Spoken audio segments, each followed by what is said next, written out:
de Tarija. Y también los gobiernos autónomos municipales, autonomías municipales. Hay otros nuevos tipos de autonomías que hemos incorporado en la Constitución. Las autonomías regionales, tenemos una primera experiencia, la autonomía del Chaco, en el departamento de Tarija, y está la autonomía indígena originaria campesina.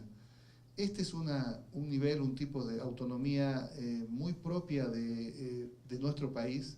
No se registran experiencias con el nivel de avance que hemos permitido en la Constitución en Bolivia como la que tenemos en nuestro país. El hecho de que tengamos una autonomía indígena originaria campesina supone que es un tipo de autonomía, un tipo de gobierno propio con sus propias características, con su propia normativa, con sus competencias, con sus usos y costumbres. Esta es una autonomía que estamos en pleno proceso de implementarla. La organización territorial, en Bolivia tenemos los departamentos, son 9 departamentos, 9 gobiernos autónomos departamentales. Como podrán ver, en nuestro país las provincias están dentro de los departamentos, no constituyen un gobierno. Y los municipios, tenemos 338 municipios, tenemos una tercera parte o menos, el Perú tiene 1800, nosotros tenemos 338 municipios, pero teníamos 339. Hemos disminuido un municipio, pero ya tenemos una autonomía indígena originaria campesina. No es todavía hay algunos ciudadanos que en Bolivia piensan que pueden decir municipio indígena. No, municipio indígena no existe. Autonomía indígena originaria campesina sí. Entonces tenemos una primera, pero con este referéndum pasado ya tenemos 2 más, o sea, tenemos 3 autonomías indígenas. Vamos a ir reduciendo municipios y aumentando el número de autonomías indígenas. Adelante. Las vías de acceso a otros niveles de gobiernos subnacionales, por ejemplo, en el caso de las autonomías indígenas, como decía, hay dos vías para poder constituir el gobierno de la autonomía indígena originaria campesina. Uno es vía territorio y otro es vía municipio. Es decir, hay municipios donde la población existente se constituye en un número o un porcentaje significativo que puede promover la conversión del municipio en autonomía indígena, y también lo puede hacer un territorio que forma parte de un municipio pero que tiene una población significativa y que pueda demostrar mediante algunos estudios sobre la ancestralidad que sí son pueblos originarios. Este proceso supone en Bolivia al menos 34 trámites que tenemos para ir desarrollando este proceso de implementación de las autonomías indígenas originarias campesinas. Y también está la región. La región, aquí en el Perú he visto que es distinto. Nosotros estamos en Bolivia recién experimentando con la posibilidad de crear una región, un gobierno regional. Por ejemplo, en el departamento de Tarija, en la zona del Chaco, 3 municipios, Yacuiba, Villamontes y Caraparí, de manera voluntaria, democrática, decidieron ir a referéndum y consultarle a la población de esa zona si es que están de acuerdo con implementar un gobierno regional en estos 3 municipios, unificar estos 3 municipios y conformar un gobierno regional. La población en el año 2009 dijo que sí. Ahora, el domingo pasado, se ha votado ya el estatuto del gobierno de la autonomía regional. La población también dijo que sí, mayoritariamente, y está en proceso de formación de este gobierno regional. Es la primera experiencia de autonomía regional que tenemos. Hay similitudes con algunas regiones italianas, tal vez, que han hecho ese uso de un espacio de planificación, un espacio que tiene un gobierno con recursos, pero que no disuelve o no genera una escisión territorial con el propio departamento de Tarija, que tiene una autonomía departamental. Entonces, esta es una figura interesante, nueva, que tan solo podría darse en regiones donde hay características geográficas, culturales, de sociedad, de historia. El Chaco tiene una región interesante. Yo tengo una experiencia siempre que cuento, cuando la primera vez que fui como ministro al Chaco y estaba en un medio de comunicación y digo, estoy muy contento de estar aquí en el departamento de Tarija. Y el entrevistador me dice, momento, ministro, usted está en el Chaco. Entonces ahí uno se da cuenta que el Chaco, la región del Chaco, tiene unas características especiales. Están en Tarija, pero es el Chaco, ¿no? Y el Chaco es una región. Entonces, en Bolivia es esta primera experiencia que tenemos. El número de entidades territoriales autónomas por tipo de autonomías, bueno, el nivel central del Estado, la autonomía departamental, tenemos 9 departamentos, por lo tanto hay 9 gobernaciones, 9 gobiernos autónomos departamentales. Autonomía municipal son 338 municipios, 338 gobiernos autónomos municipales. Autonomías indígenas, originarias campesinas, tenemos, tenemos 3 en realidad, aquí le faltó, tenemos 3. Hay una que va a constituirse en el 8 de enero, se va a posicionar el primer gobierno originario campesino, indígena o originario campesino de Charagua, el pueblo guaraní, pero ya tenemos Uruchipaya y Raja y Pampa, que en referéndum el domingo pasado ratificaron la decisión de convertirse en autonomías indígenas originarias campesinas. Por lo tanto, tendríamos 3. Vamos a tener que corregir eso de 338, 336 municipios. Vamos disminuyendo municipios y vamos también habilitando la existencia de autonomías indígenas.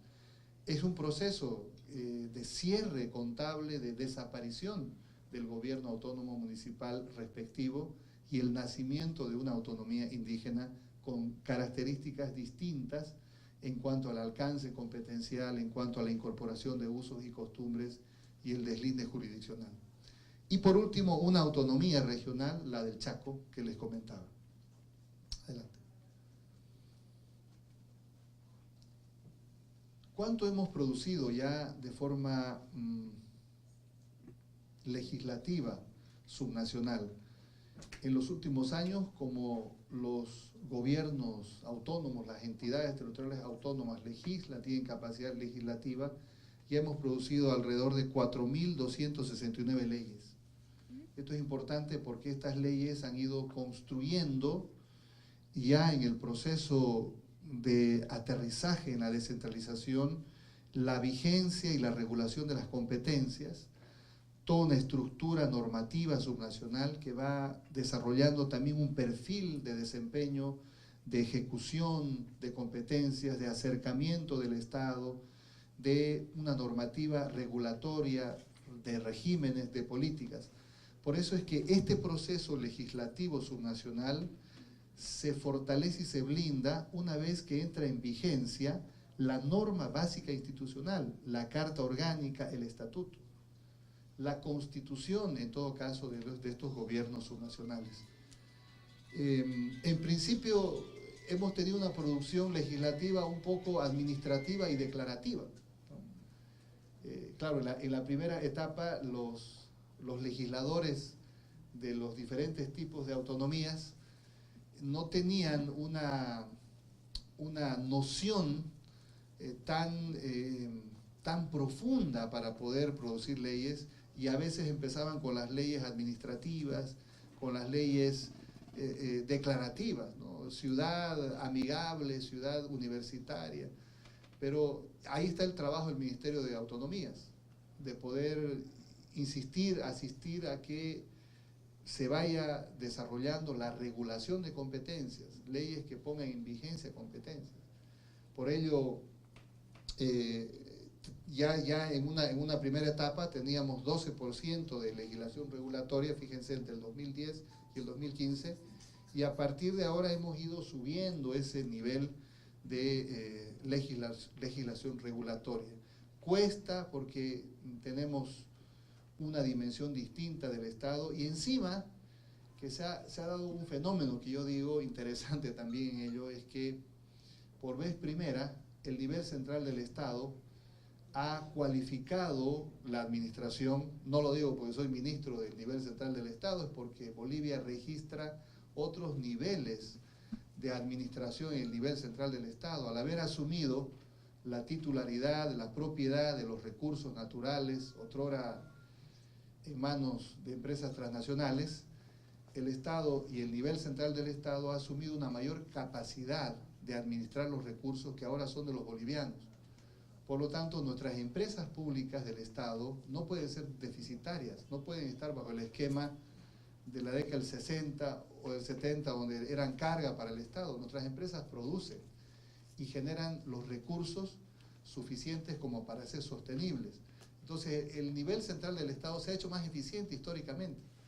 Entonces, el gobierno nacional hoy tiene también en paralelo un accionar en lo subnacional que de alguna manera ha permitido que en muchas regiones del país, con los programas que tiene el propio presidente Evo, se pueda fortalecer y se pueda incrementar y complementar la inversión pública también. Hay programas como por ejemplo el programa Bolivia Cambia, Evo Cumple, o los programas Mi Agua, Mi Riego, que son de dependencia nacional, se hacen bajo la tuición y la administración de los gobiernos subnacionales, pero estos programas se han vuelto eficientes en el desempeño, en el desarrollo. Entonces, por vez primera Bolivia incorpora un gobierno nacional que es más eficiente, que tiene recursos, que está invirtiendo en las regiones, que está haciendo inversiones públicas significativas y que van a cambiar también la economía subnacional. Bueno, este es también una muestra de cómo los municipios han ido mejorando su perfil en cuanto a la legislación, ¿no? 12% era estimada la legislación regulatoria entre el año 2010-2015 y ahora ha mejorado también sustancialmente por el trabajo que se está haciendo de permanentemente hacer uso de una asistencia para que puedan regular. Está aquí nuestro director ejecutivo del Servicio Estatal de Autonomías, que nos acompaña también, Rodrigo Puerta, y él es parte, digamos, de esta estructura de asistencia técnica que tiene el Ministerio de Autonomías. Permanentemente hay una asistencia para que los gobiernos subnacionales puedan hacer uso de estas facultades de competencias regulatorias. Estatutos y cartas orgánicas. Estas son las normas básicas institucionales, son las constituciones, si se quiere, de los municipios en este caso, y de las autonomías departamentales de los gobiernos intermedios. Estos estatutos son reconocidos y amparados por la Constitución, son de cumplimiento estricto, contenido pactado, regulan todos los aspectos inherentes de las autonomías y su ámbito territorial, naturaleza rígida. Yo digo aquí, fíjense de interesante y lo trascendente que es tener un estatuto, tener una carta orgánica en vigencia, prescinde de la norma supletoria del nivel central del Estado. O sea, el municipio que tiene su carta orgánica en vigencia ya no depende de la ley nacional. Si ustedes quieren, de la ley centralista, que podría uno decir, pero esta es una trascendencia. Y en los estatutos y cartas orgánicas hay toda una dimensión de la propia estructura de la sociedad, de las instituciones subnacionales, que aparte tiene regímenes, políticas públicas, tiene procesos de implementación productiva, etcétera. Es decir, es una trascendencia de una norma del nivel central del Estado, de una ley de 39 artículos, se pasa a una norma básica, a una constitución de los municipios que puede tener hasta 220 artículos. Entonces, es una trascendencia extraordinaria la que tienen estos procesos de puesta en vigencia de cartas orgánicas de estatutos. Y encima que tienen que ir a referéndum, entonces todo un proceso validado por la democracia directa en Bolivia. En Bolivia estamos haciendo uso de la democracia directa de manera permanente. Creo que somos el país que más más uso de los referéndums hacemos en la región, porque eso también implica que los ciudadanos finalmente son los que deciden qué tipo de velocidad en el proceso autonómico quieren tener. Este es un cuadro más o menos de cómo estamos en el proceso de implementación de las normas básicas institucionales, estatutos. De los 9 departamentos que tiene el país, tenemos 2 departamentos que ya tienen sus estatutos departamentales en vigencia. El departamento de Tarija y el departamento de Pando. 2 otros departamentos están en proceso de adecuación de sus estatutos a la Constitución. Hay 5 departamentos que el año pasado rechazaron la vigencia de sus estatutos. Bueno, esto tiene una explicación. Algunas fuerzas políticas en el país creyeron que era momento de probar una suerte de plebiscitar a las autoridades. Hicieron campaña en contra, los mismos gobernadores, algunos en contra de sus propios estatutos.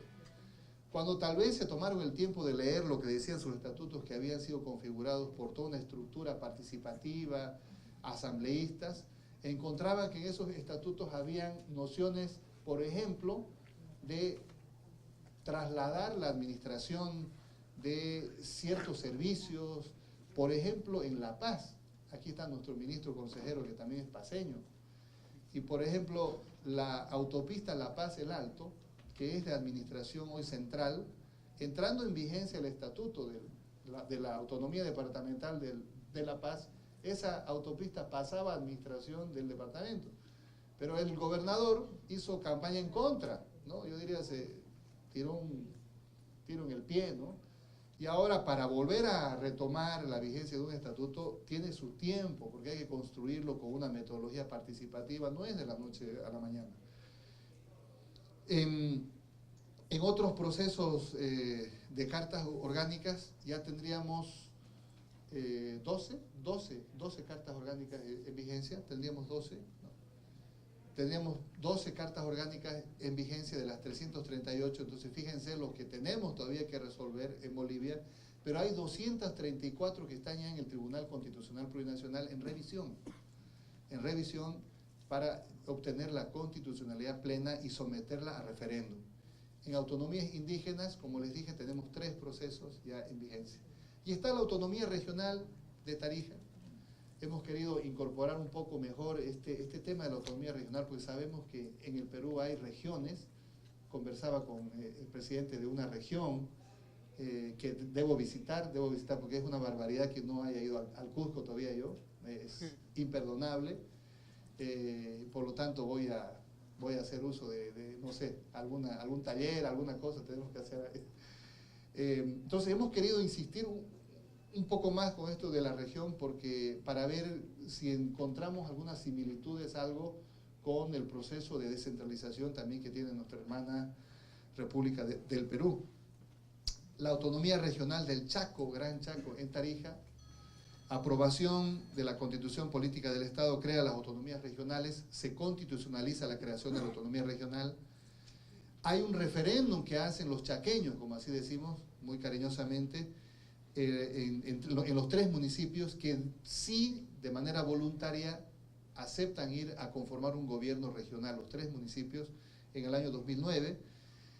Pero en Bolivia, como las cosas las hacemos de manera paralela y estamos en una revolución democrática y cultural muy intensa, entonces este proceso de la autonomía regional merecía también ir avanzando en algunas cosas.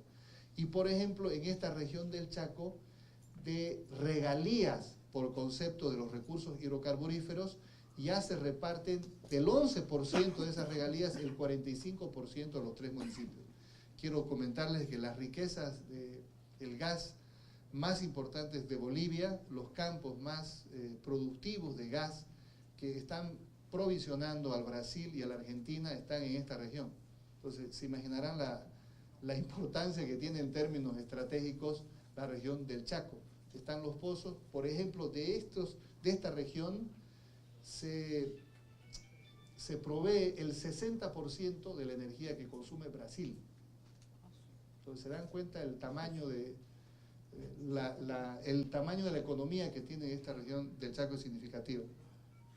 Por ello se conformó una asamblea regional donde se han elegido ya representantes para formar su asamblea regional. En esta asamblea regional están representantes de los 3 municipios y de los 3 pueblos indígenas originarios que están en la región, ¿no? Los Tapieté, los Guaraní, los Huenayek son también hermanos indígenas que están representados en esta asamblea regional. Pero teníamos que perfeccionar este proceso y la única forma era validarlo en referéndum con la aprobación del estatuto ya de la autonomía regional, y por eso el estatuto de la autonomía regional fue declarado constitucional en el año 2015 y luego se ha aprobado en referéndum el domingo pasado con más del 74% de los ciudadanos. Entonces se ha constituido ya ahora el gobierno de la autonomía regional. Tenemos mucho trabajo en el Ministerio de Autonomías porque hay muchos de estos procesos que necesitan alguna norma supletoria que tenga un tiempo hasta implementar algunos procesos presupuestarios. Para los que me siguen en administración pública saben que todos estos procesos que registran presupuesto, hay que hacer transferencias, recursos, implica todo un proceso de implementación, de transición. Estamos en eso, estamos en ese proceso. Uno de los temas quizás más importantes que tenemos en nuestro país son las competencias, estas responsabilidades que se le asignan a los titulares y que es motivo de permanente discusión. Esto no termina nunca. Siempre los gobiernos subnacionales van a pugnar por tener competencias con mejor perfil, con recursos. Esto, hasta los alemanes siguen en una discusión ahí permanente, los lenders. Entonces, este es un tema que nosotros lo hemos estructurado, creo yo, de una forma ordenada. Tenemos las competencias privativas del nivel central del Estado, política exterior, defensa, las competencias clásicas, exclusivas del nivel central del Estado, 38, compartidas, concurrentes, exclusivas de las autonomías departamentales, 36 competencias. Fíjense las competencias de la autonomía municipal, 43 competencias. Las exclusivas de las autonomías indígenas originarias campesinas, 23, pero más usos y costumbres. O sea, hay un plus importante de las competencias por usos y costumbres. Las compartidas de las autonomías indígenas originarias campesinas, 4, y las concurrentes de las indígenas originarias campesinas, 10. Vamos. En materia de competencias privativas, son competencias indelegables e intransferibles del Estado Nacional por su carácter estratégico e interés colectivo. Aquí la legislación y reglamentación y ejecución lo asume el nivel central del Estado. Es política exterior, por ejemplo, o defensa, no son competencias transferibles, y se legisla, se ejecuta, se reglamenta. Las competencias exclusivas son competencias que recaen en un solo nivel de gobierno. Estas pueden ser delegables o transferibles solo que sus facultades reglamentarias y ejecutivas, ¿no? El nivel central del Estado tiene la legislación, la reglamentación se transfiere, puede ser transferida al nivel departamental, al nivel municipal y al nivel indígena originario campesino. La reglamentación y la ejecución, pero la titularidad son exclusivas del nivel central del Estado. Adelante. Las concurrentes, las competencias concurrentes son competencias sujetas a una legislación básica nacional, correspondiendo a los gobiernos autónomos la reglamentación y la ejecución.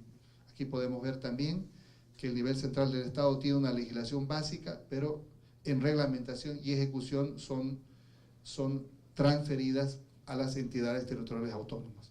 Esto permite desarrollar una mejor coordinación y concurrencia de esfuerzos.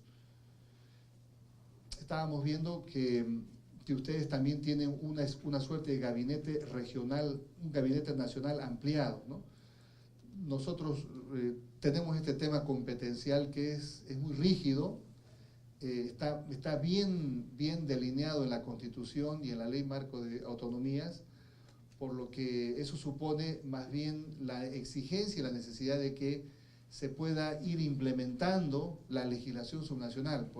Ahí está el gran trabajo, creo que nos ocupa, de estar en permanente necesidad de que se genere esa esa titularidad ya ejecutada de la reglamentación, de la normativa y las competencias que son de orden concurrente.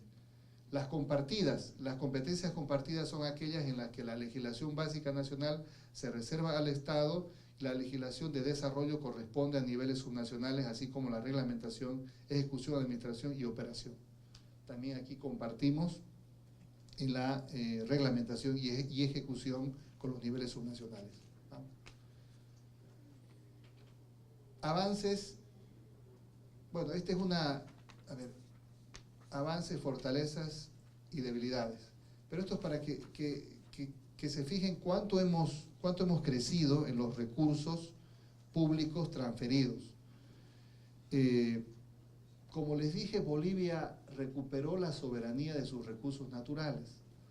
Esos recursos naturales se han hecho uso de transferencias por concepto de coparticipación, de impuestos de hidrocarburos. En el pasado, nosotros en Bolivia tan solo teníamos el 12%, el 88% eran los recursos salían por las empresas transnacionales y el 12% se quedaba en Bolivia. Lo que hicimos fue invertir. Ahora el 88% se queda en Bolivia y el 12% se le da a las empresas transnacionales. En el año 2005 alguien dijo, se van a ir todas las empresas y nadie va a querer trabajar en Bolivia. Bueno, no pasó eso. Las empresas están trabajando, las principales empresas trabajan, pero ahora no tienen la titularidad y la propiedad de los recursos naturales. Sucedía que en el país había una ley que decía que los bolivianos éramos dueños, propietarios del gas y de los hidrocarburos cuando estaba en el subsuelo. Pero cuando estaba ya explotado por la empresa transnacional, el titular y el propietario era la empresa transnacional. Entonces nosotros cambiamos y ahora el propietario es el pueblo boliviano y el que en todo caso recibe un reconocimiento por la inversión, por los esfuerzos, es el del 12%. El 88% se queda en Bolivia, el 12% se lleva la empresa. Eso es lo que ha permitido que los niveles de transferencia, fíjense, han sido en los últimos años 4 o 5 veces. Es más, en algunos años los recursos llegaron en 4 o 5 veces y recién el año 2009 y 2010 definimos las competencias. Entonces, somos, yo creo, el único país en el mundo que primero le transferimos recursos a los gobiernos subnacionales en 5 veces y luego les dijimos, estas son las competencias. Por eso es que también, como veíamos en la primera exposición que decían en la ejecución presupuestaria, en los niveles de ejecución de la inversión pública, en Bolivia también hemos tenido ese problema y lo seguimos teniendo, que para ejecutar el 100% o el 90% o el 95% de los recursos públicos nos hace falta también fortalecer esa otra ecuación de la gestión pública, porque no es posible tener 14.000 millones de bolivianos en saldo de caja y bancos, unos 2.000 millones de dólares, que no se gastan, no se ejecutan entre todas las entidades territoriales autónomas. Es mucho dinero. Entonces, estamos trabajando también en fortalecer la gestión pública y mejorar y eliminar cuellos de botella, burocracia, pero tenemos ese problema. Yo pensé que éramos los únicos que teníamos ese problema. Creo que compartimos con Perú el problema también de ejecutar. No sé si en Chile está ese problema, pero no nos gusta decir que tenemos recursos en los saldos de caja y bancos en esa cantidad. Entonces, estas son las transferencias que, fíjense, hemos ido desarrollando en los últimos años, 2005, 2015, vamos. El crecimiento también del presupuesto general del Estado, fíjense, el 2005 nuestro presupuesto del Estado era 5.825 millones de bolivianos. El último año, 31.000 millones de bolivianos.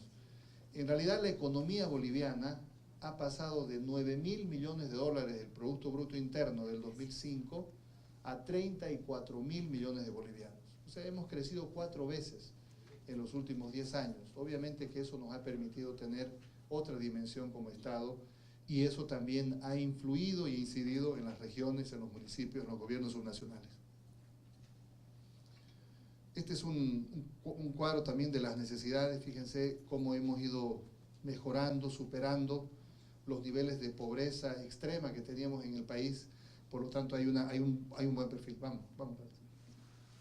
Bueno, la disminución de la pobreza son los saldos favorables que tenemos. Hoy podemos mostrar esto. En el pasado no podíamos mostrar nuestras cifras de crecimiento ni en economía, ni en sociedad, y peor en el fútbol. Así que hoy podemos mostrar con mejor precisión lo que hemos hecho en los últimos 10 años, que sin duda es tremendamente histórico y que nos permite estar en otro lugar en las tablas a nivel América Latina. Propuesta técnica de diálogo de pacto fiscal. Estamos discutiendo el diálogo, la concertación de un nuevo pacto fiscal. Eso está en proceso. Y pensamos terminar este proceso de diálogo, debate, concertación de un nuevo pacto fiscal hasta agosto del 2017. Tenemos una discusión también intensa entre el nivel central del Estado y las entidades territoriales autónomas que estamos en este momento sobrellevando. Lo único que les puedo decir en este tema es que en Bolivia somos de la cultura de alcanzar acuerdos y alcanzaremos el acuerdo el próximo año. Si estoy aquí, Dios mediante, en el Perú en noviembre del próximo año, ya les contaré cómo termina esta historia, pero estamos en ese proceso. Adelante, vamos. Fortalezas, debilidades y lecciones aprendidas. Esto sería lo último. Las entidades territoriales autónomas no están encapsuladas, sometidas entre las mismas. Esto es lo que les decía. Ningún gobierno depende de otro. Por ejemplo, un municipio no depende de una gobernación y viceversa. Una autonomía indígena tampoco depende de una gobernación. Son altamente democráticas. Se reproduce la democracia directa también acá. Hay toda una instancia para producir referéndums. Se eligen en listas separadas los alcaldes, ya no hay esa especulación de antes que se elegían los concejales para elegir al alcalde y entre los concejales se hacían una suerte de acuerdos y no salía el que elegía el pueblo. Era terrible porque se votaba, pero no se elegía en Bolivia. Ahora las cosas están directas en función, el voto del ciudadano vale y se elige la autoridad. Cada tipo de autonomía posee facultad legislativa, capacidad para generar sus propios recursos, no pueden contraer deudas sin la complementación del nivel central del Estado, seguridad fiscal. Gobiernos municipales con poca, bueno, esta es una debilidad, gobiernos municipales con poca población son muy vulnerables. Tenemos territorios municipales o territorios con fines que fueron diseñados probablemente desde la República o la colonia y que han quedado en una situación que necesitamos trabajar. Ahí está nuestra inserción como cartera de Estado para hacer una nueva ley de delimitación de ordenamiento territorial. Esto es muy complejo en Bolivia. Todavía en Bolivia los departamentos se pelean por recursos y si hay un recurso estratégico que está en un límite peor, estamos con esos problemas todavía. Gobiernos municipales con poca población dependen de las transferencias fiscales del nivel central del Estado. Aquí los gobiernos que son de 600 a 1000 habitantes no tienen una capacidad administrativa lo suficientemente grande como para poder hacer su propia normativa. Tenemos 38 gobiernos municipales que no han hecho nada, ninguna apertura inicial para sus cartas orgánicas, porque son chicos, son municipios muy chicos, pero con un territorio que puede ser considerable. Lecciones aprendidas: se ha desarrollado e implementado un modelo autonómico acorde a la realidad y al contexto nacional en el marco del denominado proceso de cambio. Hemos adaptado nosotros nuestro propio modelo. En Bolivia aprendimos mucho con la historia de que traer modelos enlatados, algunos modelos que venían siempre en las grandes consultorías que pagaba el Estado y que terminaban diciendo tribus, aborígenes, etnias. Ya en Bolivia hemos rechazado eso y tenemos nuestra propia forma de resolver. Por eso decimos siempre hemos recuperado Bolivia para los bolivianos.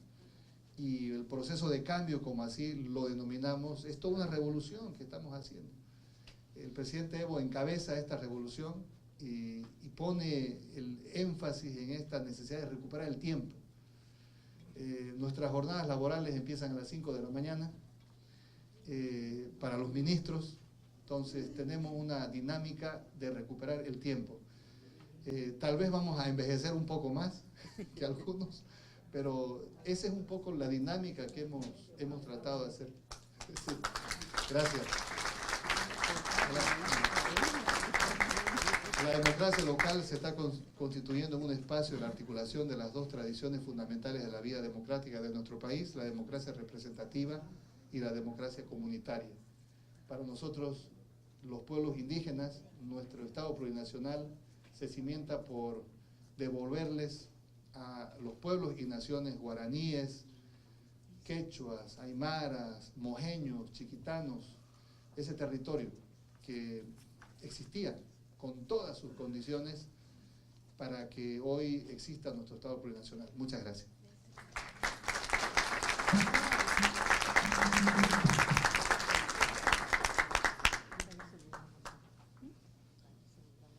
Bien, muchas gracias, señor ministro de Bolivia, Hugo Siles Núñez del Prado, ministro de las Autonomías del país altiplánico, Bolivia.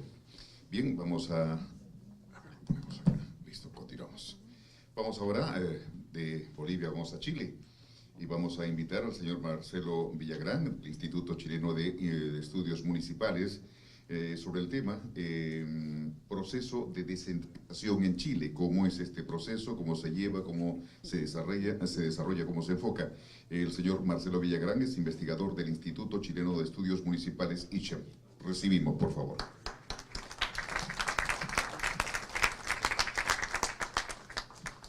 Muy buenas tardes.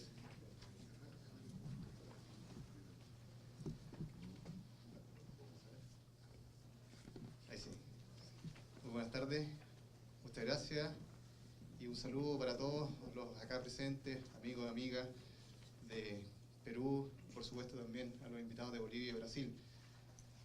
Venimos a hablar de un tema muy importante. Yo vengo en nombre del Instituto Chileno de Estudios Municipales de la Universidad Autónoma de Chile, que ya desde el año 2005 está en esta cruzada de acompañar a las municipalidades y a todo este proceso de descentralización, que es muy importante para todos nuestros países en Latinoamérica. Descentralización que por supuesto yo agradezco en compartir con ustedes, ya que la descentralización no es un problema exclusivo de un país determinado, sino que es un problema común y con una raíz bastante semejante en todos los países latinoamericanos, por nuestro pasado histórico, por supuesto. Interesante porque, en definitiva, nuestro país está aún muy centralizado y tiene que avanzar muchísimo en estas materias. Y las experiencias, tanto del Perú, la de Bolivia, que nos acaba de presentar el ministro de Autonomía, y la de Brasil, van a ser muy importantes para que nuestro país también avance y pueda lograr alcanzar algunos logros que ustedes ya han podido materializar. Tenemos también la misma problemática, el mismo desarrollo autonómico de nuestros pueblos originarios. Es un tema relevante, de discusión coyuntural, y que no ha alcanzado una solución todavía reglamentaria, legislativa, y tampoco en el ámbito de la descentralización que necesita tener nuestro país. La descentralización es muy importante que entendamos el concepto, esto de mejorar la autonomía, el traspaso de las decisiones, en la participación ciudadana. La autonomía, como ya hemos visto, la podemos dividir en una descentralización política, una descentralización administrativa y también fiscal. Obviamente, la descentralización administrativa es insuficiente y en la mayoría de los países, cuando se habla de descentralización, la clase política la encasilla exclusivamente en esta materia, que es la descentralización administrativa. Y como vamos a ver, en Chile, en nuestro país, existe solamente descentralización administrativa, no política y muy poca fiscal, por lo cual es un país altamente centralizado que solamente ha logrado hasta la fecha democratizar su último nivel subnacional, que son las municipalidades. Cuando hablábamos de descentralización en el último tiempo, teníamos que radicarnos solamente en la autonomía municipal y la generación de gobiernos locales. Ahora recién entró la discusión, y esto ha progresado con el tiempo, de la autonomía en el segundo nivel subnacional, que son las regiones, para poder elegir democráticamente a las autoridades. Recién el pasado martes se rechazó en el Senado el proyecto de reforma constitucional que busca la elección de los intendentes. Hasta el momento, las autoridades que se eligen democráticamente son los alcaldes y concejales a nivel de municipalidades y a nivel de regiones, los consejeros regionales, con muy pocas facultades. El traspaso de competencias no es una realidad en nuestro país. Y ahora el gran anhelo de la ciudadanía y lo que realmente está en la agenda política es la elección de los intendentes, que vendrían a ser los gobernadores regionales.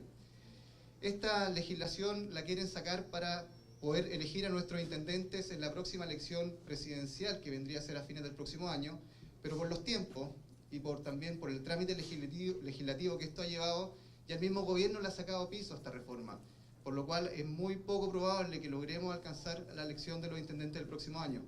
Elección que por lo demás sería bastante irresponsable, ya que si la alcanzamos en los tiempos, tendríamos intendentes nominales, cargos políticos, pero sin ningún tipo de competencia. Y un cargo sin competencia y sin recursos, obviamente no logra la finalidad que se busca con el cargo, que es la descentralización. Actualmente nuestra descentralización entonces está encasillada en una desconcentración. Se habla de descentralización para diferenciarla de una desconcentración porque no es funcional, porque radica en municipalidades que tienen personalidad jurídica y patrimonio propio, pero que en definitiva no tienen ninguna facultad de poder tomar decisiones y solamente son órganos ejecutivos que ejecutan políticas públicas nacionales. Y por tanto tenemos a políticos electos popularmente que ejercen encargos que están encasillados en la mera administración.